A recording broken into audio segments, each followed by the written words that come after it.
Hello students, आज हम class 7th NCERT math से एक्सरसाइज 1.3 में क्वेश्चन नंबर 7 से स्टडी करेंगे। देखिए, इन a class test containing 10 question, एक क्लास टेस्ट में कितने क्वेश्चन दिए हैं? 10 क्वेश्चन दिए हैं। 5 marks are awarded for every correct answer. हर एक करेक्ट आंसर के लिए, मतलब एक करेक्ट आंसर के लिए कितने मार्क्स दिए हैं? 5 marks. And -2 marks are awarded for every incorrect answer. और एक इनकरेक्ट आंसर के लिए कितने मार्क्स दिए हैं? -2। And 0 for question not attempt, और जो क्वेश्चन नहीं किए गए उनके लिए 0 मार्क्स दिए हैं। ठीक है, तो आपको फर्स्ट क्वेश्चन बताना है, Mohan gets 4 correct and 6 incorrect answer. Mohan ने 4 करेक्ट आंसर दिए हैं और 6 इनकरेक्ट आंसर दिए हैं, तो व्हाट इज हिज स्कोर? उसका स्कोर बताना है। तो देखिए, आप पहले लिखोगे Mohan gets marks for 4 correct questions. ठीक है, देखिए उसने 4 करेक्ट क्वेश्चन किए हैं, मतलब करेक्ट आंसर दिए हैं। यहाँ पर आप आंसर भी लिख सकते हो। ठीक है, तो देखिए उसने 4 क्या लिए हैं? करेक्ट आंसर दिए हैं। तो एक के लिए क्या था? करेक्ट आंसर के लिए मार्क्स 5 था, तो 4 के लिए कितना हो जाएगा? 4 × 5 कितना आ जाएगा? 20। और उसने कितने इनकरेक्ट दिए हैं? 6 इनकरेक्ट दिए हैं। ठीक है, तो एक इनकरेक्ट के लिए कितना था? -2, तो 6 के लिए कितना हो जाएगा? 6 × -2। यहाँ आप लिखोगे he gets marks for 6 incorrect questions या आंसर्स। ठीक है, तो 6 × -2 कितना हो जाएगा? -12। ठीक है, तो उसका टोटल स्कोर मोहन का बताना है आपको। तो आप क्या लिखोगे? Total score of Mohan. Mohan का टोटल स्कोर क्या होगा? देखिए, आप इन दोनों को ऐड कर दोगे, वो उसका स्कोर हो जाएगा। ठीक है, 4 × 5 + 6 × -2। देखिए, आप ऐसे भी लिख सकते हो, फिर या नहीं तो आप सीधा ऐसे भी लिख सकते हो। ठीक है, दोनों सही हैं। मतलब आप इन दोनों को ऐड करोगे तो यहाँ लिखा 20 प्लस ऑफ -12 लिखोगे, जैसे 20 + -12 यही लिखेंगे ना। हम ब्रैकेट खोल लेंगे, प्लस माइनस क्या हो जाएगा? माइनस। तो 20 में से 12 को माइनस करेंगे, कितना आ जाएगा? 8। तो मोहन का स्कोर कितना हुआ? 8। तो आप लिखोगे 10। Mohan gets 8 marks in a class test. उसने क्लास टेस्ट में कितने मार्क्स लिए हैं? 8 मार्क्स। ठीक है, अगला है Reshma gets 5 correct answer. Reshma ने 5 करेक्ट आंसर किए हैं एंड 5 इनकरेक्ट आंसर, और 5 इनकरेक्ट आंसर किए हैं। What is her score? तो उसका स्कोर कितना हुआ? तो देखिए आप लिखोगे Reshma gets marks for 5 correct answer. उसने 5 करेक्ट आंसर दिए थे ना, तो आप लिखोगे रेशमा गेट्स मार्क्स। उसे कितने मार्क्स मिलेंगे? 5 करेक्ट क्वेश्चन किए थे उनके, कितने लिखोगे आप? 5 × 5। एक करेक्ट आंसर के लिए 5 मार्क्स मिल रहे थे, तो 5 करेक्ट आंसर के लिए कितने मिलेंगे? 5 × 5 कितना हो गया? 25। और उसने 5 ही क्या किए थे? इनकरेक्ट आंसर दिए थे ना। देखिए, यहाँ पे लिखा था 5 इनकरेक्ट आंसर्स। ठीक है, तो आप क्या लिखोगे? सी गेट्स मार्क्स। उसे मार्क्स मिले फॉर 5 इनकरेक्ट क्वेश्चन। जो उसने क्वेश्चन 5 इनकरेक्ट किए, गलत किए हैं, तो एक के लिए -2 था तो 5 के लिए कितना हो जाएगा? 5 × -2 कितना आ गया? -10।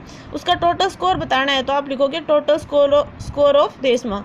इन दोनों का क्या कर दोगे? ऐड, तो ये हो जाएगा 25 प्लस ऑफ माइनस इंटू -10। आप ब्रैकेट खोल लोगे तो क्या हो जाएगा? 25 - 10, मतलब 25 में से 10 को क्या करना है? माइनस, तो कितना आएगा? 15। तो रेशमा का स्कोर कितना हो जाएगा? 15। तो आप लिखोगे 10।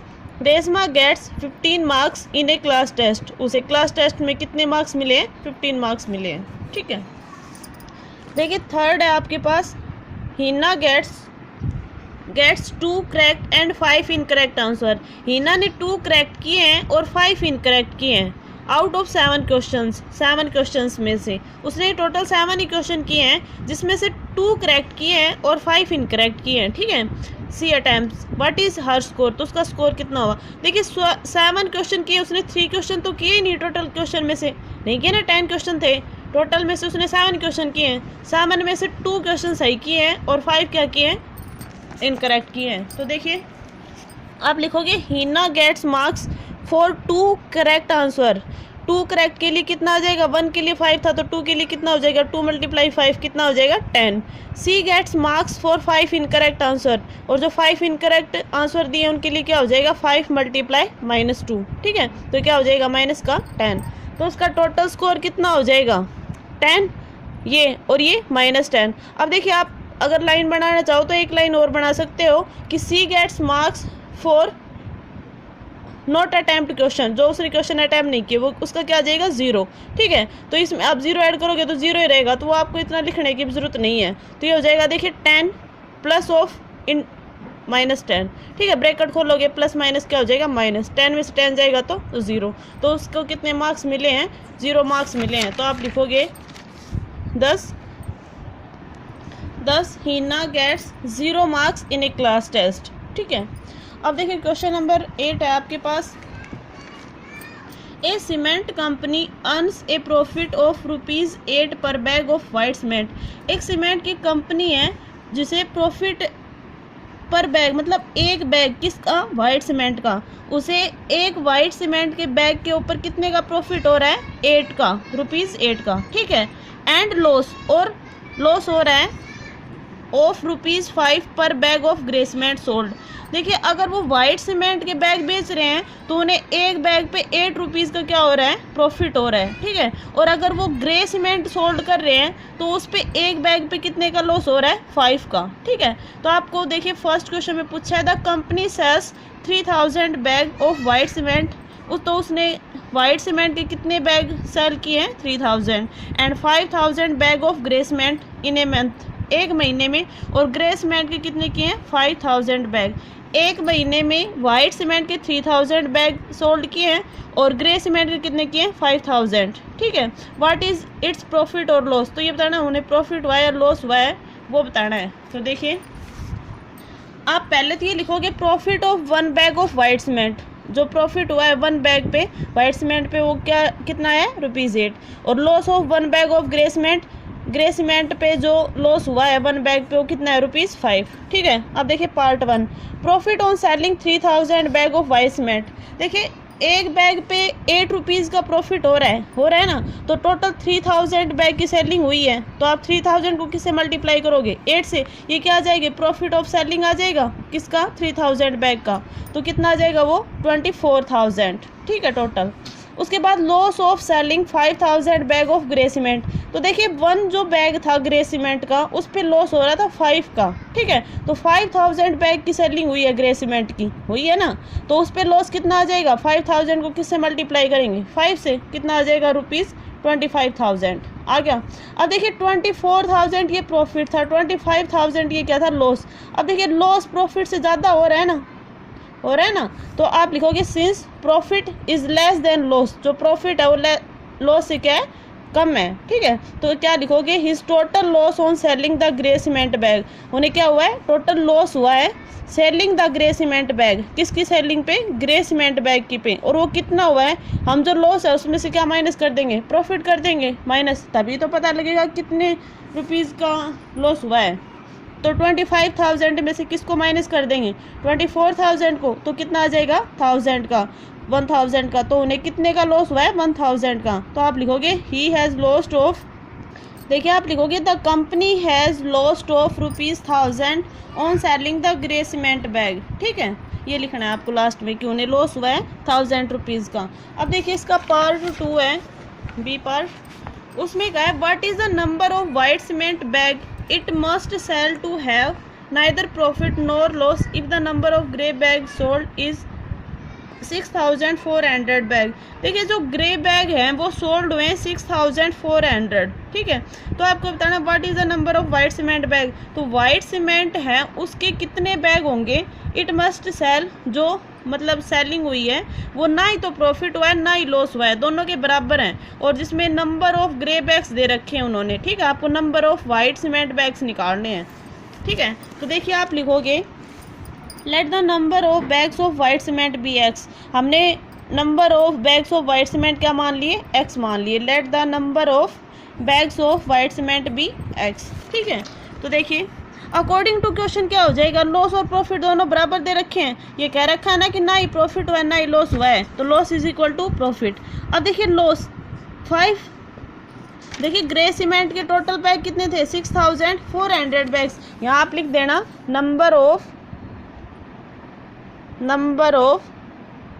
ग्रे बैग्स सोल्ड कितने हुए हैं 6400, हुए है ना। तो देखिए 1 बैग पे कितने का लॉस हो रहा है, 5 का। तो 6400 को हम 5 से मल्टीप्लाई कर देंगे, टोटल लॉस आ जाएगा इज इक्वल टू। अब देखिए जो वाइट सीमेंट था उस पे 1 बैग पे 8 का क्या हो रहा था, प्रॉफिट, और टोटल कितने मानने हमने, x, तो ये क्या हो जाएगा x मल्टीप्लाई 8, ठीक है। अब देखिए x की वैल्यू निकालेंगे, मतलब ये कंप्लीट इसके बराबर है, तो इसको आप पहले भी लिख सकते हो, इसको बाद में भी लिख सकते हो, ठीक है। तो x इज इक्वल टू क्या आ जाएगा, 5 मल्टीप्लाई 6400। अब ये x के साथ 8 क्या था, मल्टीप्लाई में, इस 8 को हम कहाँ लिया है, डिवाइड में, ठीक है। तो इसको इससे काट देंगे, ये आ जाएगा 800। अब 800 को 5 से मल्टीप्लाई करेंगे तो क्या आ जाएगा, 4000 बैग्स। इसका मतलब 10 the company must sell 4000 white cement bag. इसका मतलब जो कंपनी है 4000 वाइट सीमेंट बैग सोल्ड करेगी to have neither profit nor loss, जिससे उसे ना ही प्रॉफिट होगा ना ही लॉस होगा, ठीक है। अब देखिए क्वेश्चन नंबर 9 है, replace the blank with an integer to make it a true statement. इन सभी में इंटीजर फिलअप करने हैं आपको। तो देखिए -3 को हम किससे मल्टीप्लाई करेंगे कि 27 आ जाए, -3 को। तो देखिए 3 9 जो 27 आ जाएगा। अब हमें 27 प्लस का लिख के आना है, तो इसका मतलब एक माइनस यहाँ एक माइनस यहाँ होगा, माइनस माइनस दोनों क्या हो जाएंगे, प्लस। तो -3 को हम किससे मल्टीप्लाई कर देंगे, -9 से, ठीक है। 3 9 जो 27 और माइनस माइनस क्या हो जाएगा, प्लस हो जाएगा। अब देखिए बी है, उसमें 5 मल्टीप्लाई, 5 को किससे मल्टीप्लाई करेंगे, माइनस का 35 आ जाए, तो 5 7 जा 35। अब नेगेटिव लेके आना है, तो 7 के आगे हम किसका साइन लगा देंगे, नेगेटिव का। तो 5 मल्टीप्लाई -7 क्या आ जाएगा, माइनस का 35। अब ये ब्लैंक मल्टीप्लाई -8 इजिकल टू -56। तो 8 7 जा 56 हो जाएगा, और यहाँ नेगेटिव रखना है तो यहाँ हम किसका लेंगे, प्लस का 7 लेंगे, तो ये हो जाएगा प्लस का 7 मल्टीप्लाई -8। तो 8 7 जा 56, और किसका हो जाएगा, वो माइनस का हो जाएगा। अगला डी पार्ट है blank multiply -12 is equal to 132।